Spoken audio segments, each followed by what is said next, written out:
Welcome to Then and Now, a podcast by the UCLA Luskin Center for History and Policy. We study change in order to make change, linking knowledge of the past to the quest for a better future. Every other week, we examine the most pressing issues of the day through a historical lens, helping us understand what happened then and what that means for us now. Welcome to Then and Now. I'm David Myers, director of the UCLA Luskin Center for History and Policy, which sponsors this podcast. Today, we'll be discussing a phenomenon that several years ago we might have thought would not be newsworthy. It seemed not so long ago as if anti-Semitism, what one historian called the longest hatred, might be waning. But here we are in 2022, and anti-Jewish expression and actions are rising in the United States. How is it that hatred of Jews has survived for so long in so many different forms, from the ancient claim that they are Christ killers, to the medieval claim that they are usurious bloodsuckers, to the modern assertions that they are at once arch-capitalists and revolutionary communists? Murderous attacks, unmistakably motivated by anti-Semitism, have been perpetrated against Jews in Pittsburgh and Poway, California. And anti-Jewish sentiment lurks in political debate and social media, fueled by celebrities such as Kanye West, who recently threatened to go, quote, DEFCON 3 on Jewish people, unquote. Clear and simple answers to the question of how anti-Semitism has persisted elude us. But I'm pleased to welcome to Then and Now one of the most thoughtful observers of the phenomenon, David Nirenberg.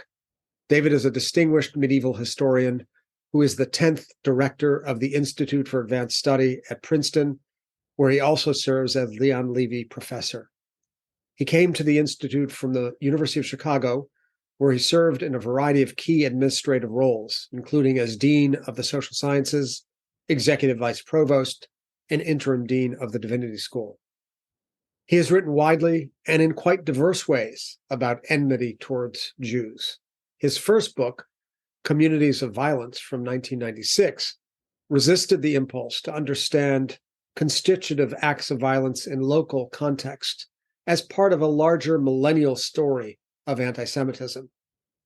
But in a more recent book, his penultimate book, Anti-Judaism, David explores the longue durée of the idea of enmity towards Judaism as a foundational and essential idea in Western civilization.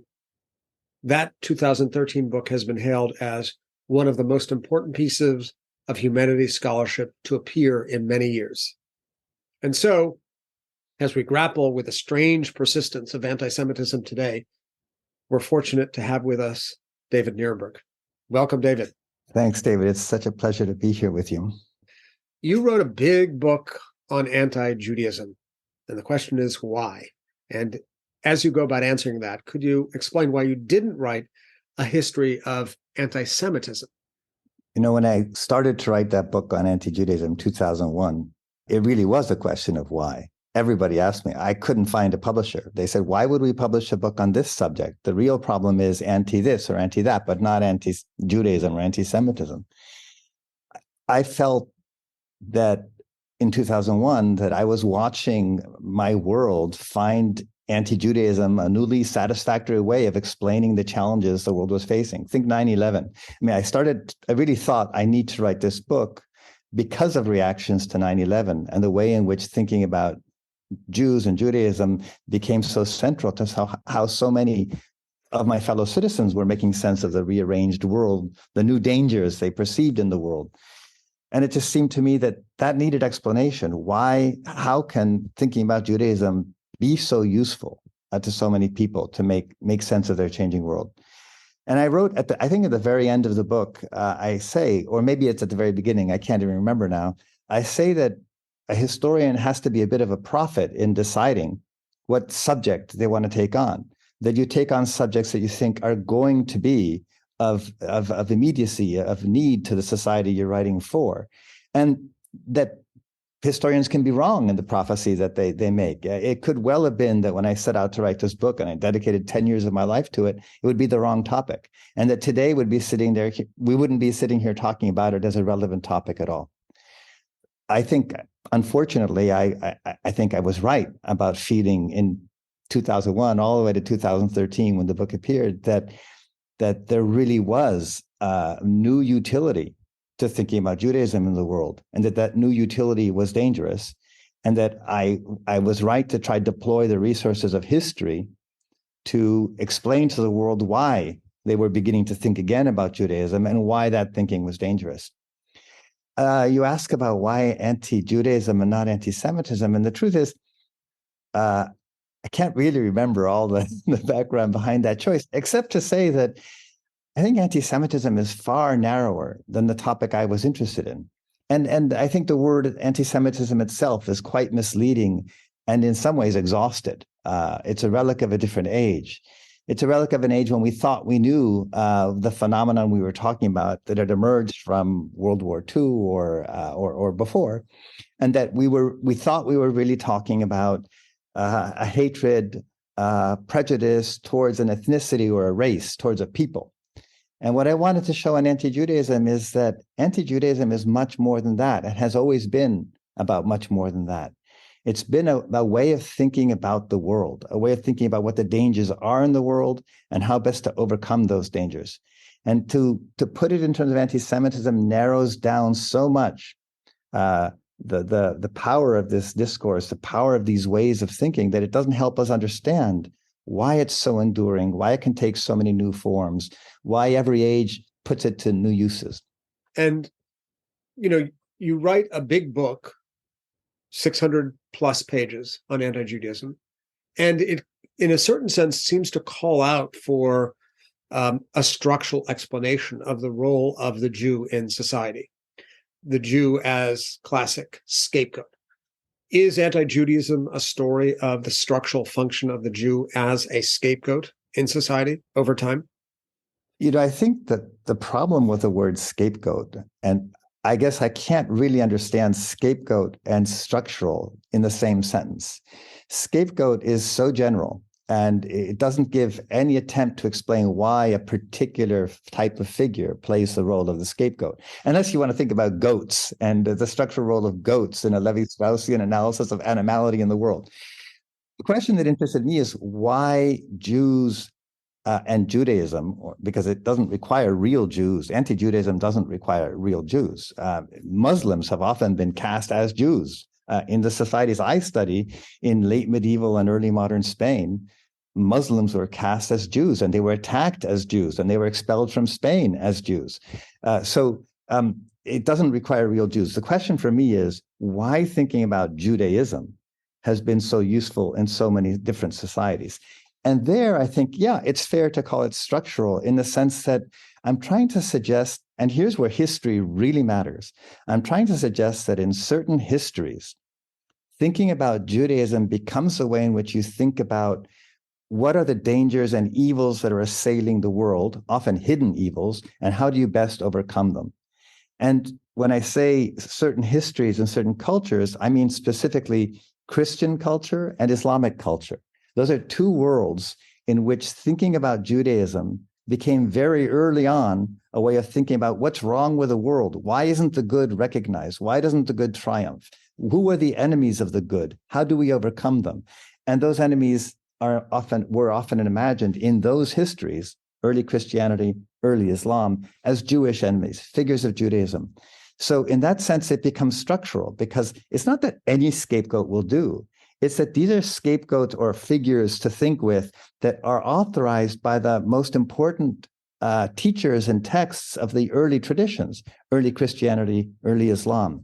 And it's watching the history of that thinking unfold that explains why that thinking becomes so powerful later in new ways, in different ways, but always adapting to the Christian cultures, Islamic cultures, and later secular cultures that derive from Christianity and Islam across time. So your use of the term anti-Judaism sort of harks back to a classic theological criterion. Judaism we tend to think of as a theological system. But it sounds like your understanding of Judaism is a much more capacious one, that it includes at its foundation, perhaps, a theological system, but is not restricted to that. And you sort of suggested that anti-Judaism is a more expensive category than anti-Semitism, which includes ethnic, racial, and religious difference. So here's a tricky and difficult question. What's your definition of Judaism? Yeah, I mean, that is a tricky and difficult question, and it's one I absolutely avoided in the book. And I think at least one reviewer was very upset about that and said I wasn't writing about Jews at all. And that's actually right. I wasn't writing about Jews at all. I'm writing about whatever people think of as Judaism, whatever people use anti-Judaism to attack. And as I say, that has often included everything from Muslims to Christians you don't agree with if you're Christian, or Muslims you don't agree with if you're Muslim. So the Sunni saying the Shia are the Jews of our community, or the Catholic attack on Protestants as Judaizers, and the Protestant attack on Catholics as Jews, the synagogue of Satan, as Luther called the Vatican. What my book is really an effort to do is not to define Judaism, but it's to show what has come to be understood as Jewish in the world, and why so many different cultures have understood their highest ideals in terms of defeating that Jewishness, and what the consequences of that are for real Jews. I'm not saying there aren't real Jews in the world, but I am saying that anti-Judaism is about much more than real Jews, and that defining Jewishness from the point of view of a Jew doesn't tell us much about anti-Judaism. So that ideology of anti-Judaism is an ideology of that which is different, inferior, pernicious, nefarious. Are these some of the criteria that one would use to explain what anti-Judaism is if one were called upon to define it? Is it basically an ideology of othering? Well, you're going to think me a hair splitter. I wouldn't even say it's an ideology of othering. It's difficult to say because, anti-Judaism depends on two things. One, it depends on proximity. It depends on a claim to actually being more Jewish than the Jews. And the other one is it depends on othering or on distance. It's saying those people who claim to be the real Jews are wrong. So you can see this actually if you think about the controversy today around Kanye West's tweets, around that whole debate about who the real Jews are and the Black Israelite movement, et cetera. You can see just how complicated this othering is. Part of the history behind this particular strand of anti-Judaism we're seeing right now in certain African-American circles, restricted ones, has to do with Black Israelite claims that they're the true Jews, and that those Jews, the Jews who call themselves Jews today, are usurpers. The same, by the way, is true of white nationalism, the Anglo-Israelite movement. There are many Christian nationalist movements, especially Anglo-Saxon movements, that have understood themselves as the true Israel, the true Jews, the ethnic Jews, and called the people we call Jews usurpers who have stolen the title of Jew, so in order to hide the fact that the true Jews are the Anglo-Saxons or the Africans or et cetera. So even there, it's very difficult to say othering. I guess I always, and I don't think I ever used the phrase in the book Anti-Judaism, I just tried to resist anything that would make it too simple to decide that question. But you've brought us up to the present. We may make our way back to the past. But in light of what you've mentioned, Kanye West and both Black and white nationalist forms of sort of connection to an ancient biblical Israelite sensibility. What do you see as the state of that phenomenon you studied, anti-Judaism today? Is it the same as ever? Is it assuming new and more dangerous forms? What's your sense of where we're at today? It's in some ways the same and in some ways different. Same, but different. Here's some of the sameness. The figure of the Jew remains this figure that stands for the confusion of the world. It stands for something that is claiming to be good, for example, claiming to be Israel, but really isn't. So it's not the true Israel. And so it has to be overcome, superseded.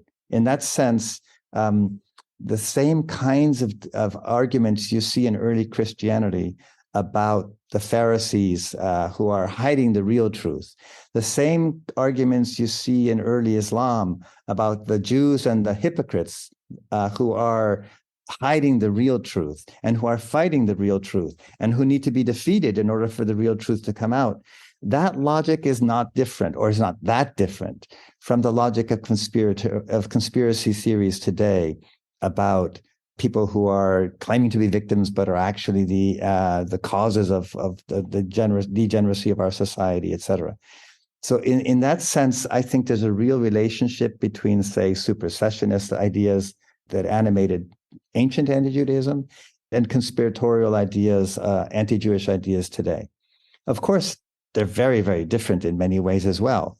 We talk about, for example, Christian nationalism. You can't imagine the shape of Christian nationalism without certain forms of state, without certain forms of racial ideas, et cetera, that didn't exist in the past. So I'm not saying at all that these things are the same. But I think the question we want to ask is, why are these ancient forms, just the word Jew or Judaism, why are they so useful to so many people today? And I don't think we can understand that without paying attention to history. And that's already a controversial claim. Many people will tell you that anti-Judaism today doesn't have anything to do with history, that it has to do with what Jews are today, what Israel is today, that the Jews, for example, controlled the real estate market in slums in the US in the 20th century, that, et cetera, that there's realities and not history. And I guess what I just want to call attention to is the ways in which I don't think we can understand the power and enduring utility of thinking about Judaism if we don't pay attention to the history. But a history in which we can connect the dots, because, as you know, the NYU historian David Engel wrote a well-known article, I think about a decade ago, in which he suggested that the term anti-Semitism is devoid of meaning because it's really referring to many different local instantiations of anti-Jewish expression, each of which has its own idiosyncrasies and particularities and can be not brought together into one overarching rubric. But you argue that that can be the case, and it's almost an obligation to connect the dots in this way. And as you talked about it, I wonder, just go back to sort of what animates the Gentile to require the Jew. You talk about the co-option of the very category of Jew, right? The supersessionist impulse that requires asserting that you are the true Jew. That seems to bespeak some psychological sensibility of not living up to the standard of the Jew, a kind of inferiority complex. Is that part of what animates people to co-opt the designation Jew, even as they vilify the actual figure of the Jew? Yeah, I think I avoided thinking about most of the psychological in the book Anti-Judaism, but for sure, part of the problem for anti-Jewites is what to do with the positive aspect of the promise, right? The positive aspect of Israel. And that's been a problem for thinking about Judaism from the very beginning, from the early Christians and early Islam forward. And it may well be that as you say, there is a splitting that takes place in which you appropriate the positive and you project the negative onto the figure of the Jew. I'm intrigued by your metaphor of connect the dots and tying it to David Engel. You're absolutely right. I guess I think that's one of the biggest problems we face. We have a tendency, and this is normal as professional historians, to want to break problems up into small bits and say these bits are all different from each other. Of course, it's always too early to tell whether the bits are really different from each other.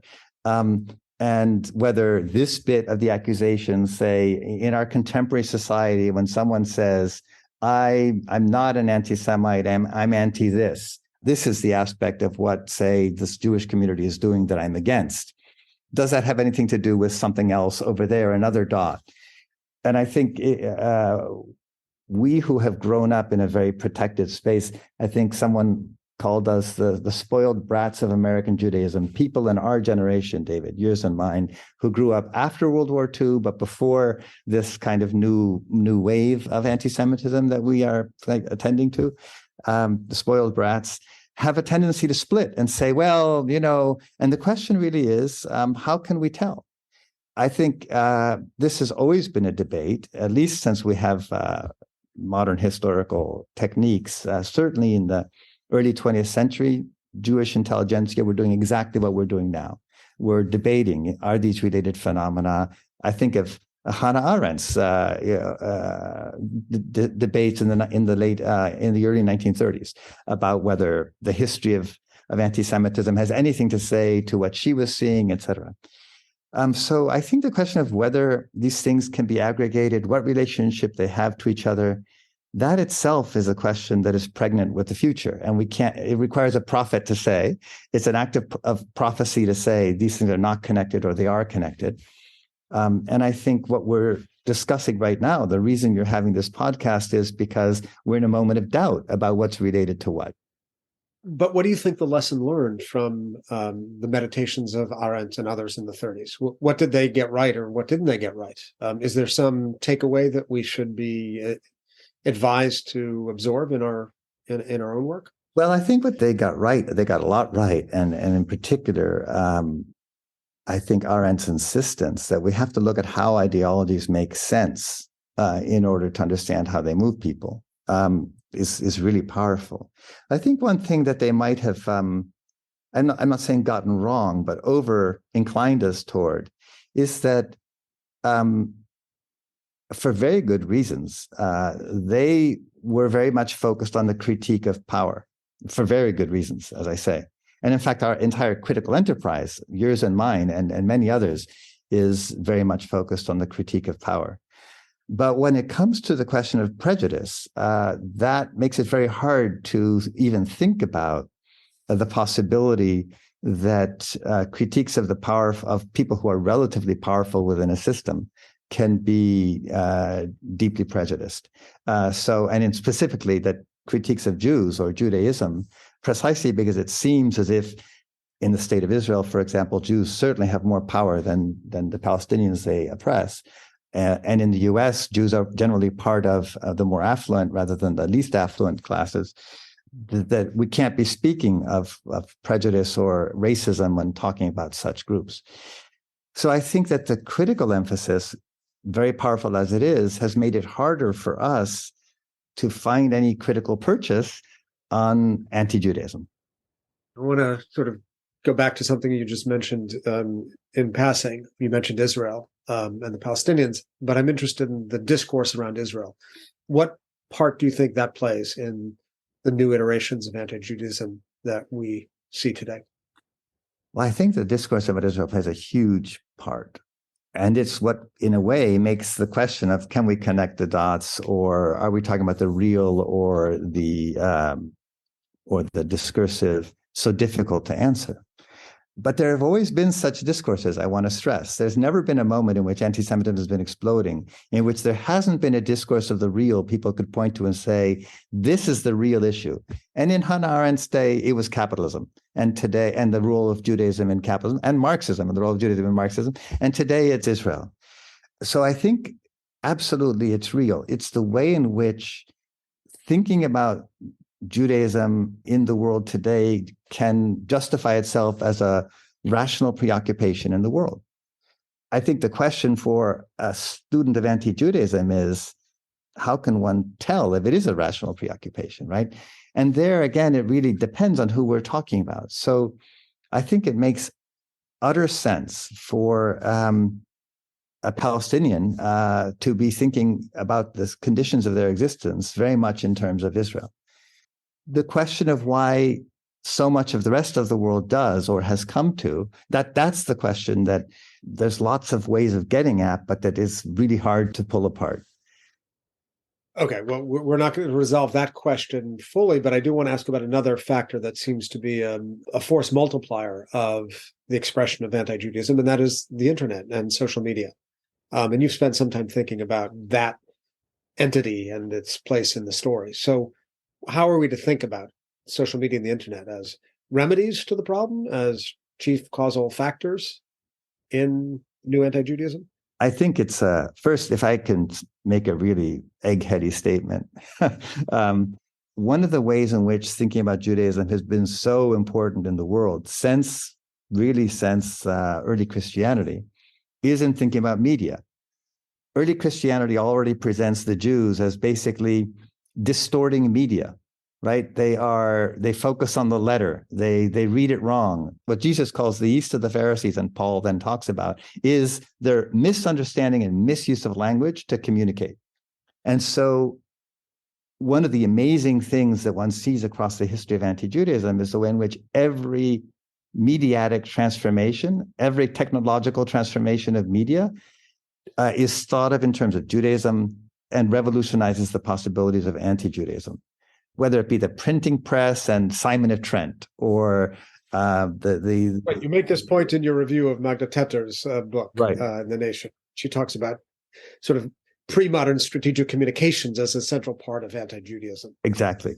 And I think this is a fascinating aspect of the work anti-Judaism does in cultures, that it helps them create critical ways of approaching language, text, and media. And that's what many cultures have done with thinking about Judaism. By critical, I mean it helps them analyze the ways in which media are working in their society by projecting the dangers of media onto Jews, anti-Judaism. And I think we are seeing some transformations, of course, today as well.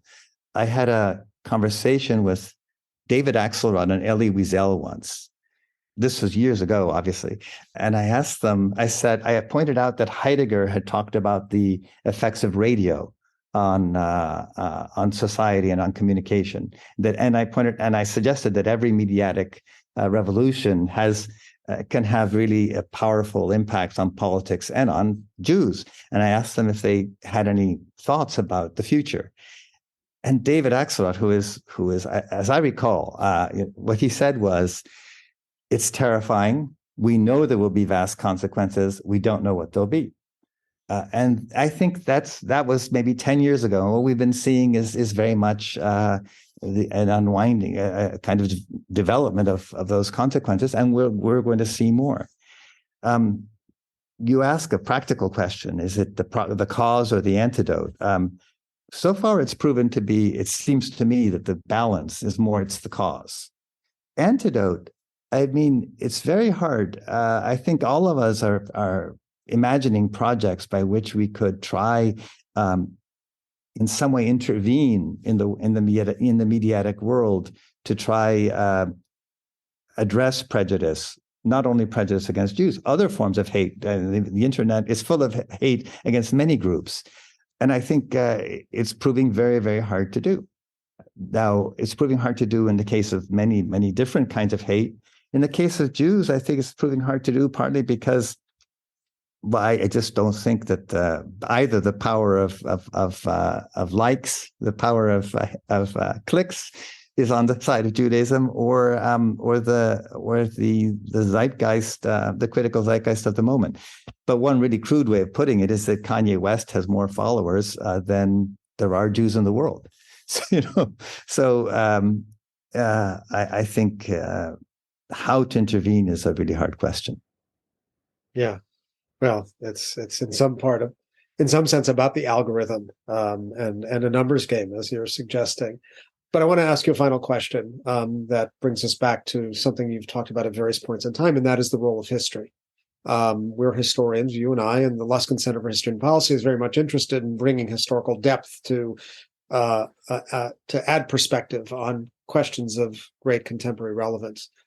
So what is it that we can do? What is it that history can allow us to see? It can allow us to connect the dots It can now allow us to see the longue durée of the phenomenon of anti-Judaism. Where can it bring us in terms of remediation or reparation or amelioration of that millennial phenomenon? Yeah, I mean, that is, I imagine, the question that animates all of us, or at least all of us who are historians, which I admit is an increasingly odd task to take on in the world, to really think that attending to the past is a way of helping people in the present and the future.